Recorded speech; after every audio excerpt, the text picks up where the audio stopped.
नमस्कार मित्रांनो, 30 तारखेला आपण एक उपक्रम केला ज्यामध्ये आपण दिवाळीच्या आधी नाशिककरांना आवाहन केलं होतं की जी काही वापरण्याजोगी जुने कपडे असतील ते तुम्ही आमच्याकडे जमा करा. आणि याला नाशिककरांनी खूप चांगला रिस्पॉन्स दिला. जवळपास 1000च्या वर ड्रेसेस, व त्यात लहान मुलांचे असतील, महिला पुरुषांचे असतील, असे ड्रेसेस म्हणजे नियर अबाउट ट्रकलोड कपडे असे जमलेत. त्याचं सेग्रिगेशन करून आम्ही ही कपडे हर्सुलच्या एका पाड्यावर वाटले. नाशिककरांनी ज्या पद्धतीने ह्या उपक्रमाला प्रतिसाद दिला तो खूपच सुंदर होता.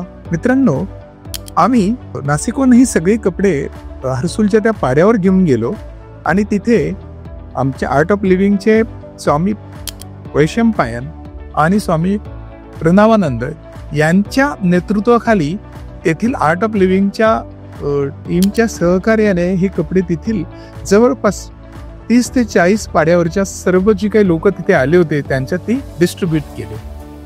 ते म्हणतात की समाजात असमतोलता आहे. मग काही लोकांकडे एखादी गोष्ट खूप जास्त प्रमाणात असते आणि काहींकडे जे गरजू असतात त्यांच्याकडे ती मुळीच नसते. जगभरात हजारो टन अन्न हे वाया जात असतं आणि ॲट द सेम टाइम लाखो लोक ही अर्ध्या पोटी किंवा पशुपोटी झोपत असतात. तसंच कपड्यांचं देखील आहे.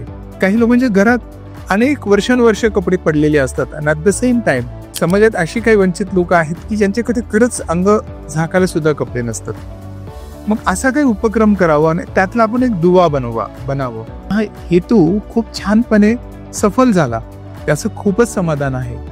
मित्रांनो, यापुढे आम्ही असे उपक्रम करत राहू. तर मला असं वाटतं तुम्ही आता जो काही आम्हाला सपोर्ट केला, प्रोत्साहन दिलं, असंच पुढे देखील देत राहाल यात शंका नाही. पुन्हा एकदा आभार मानतो ह्या उपक्रमाला आपण जो भरभरून प्रतिसाद दिला.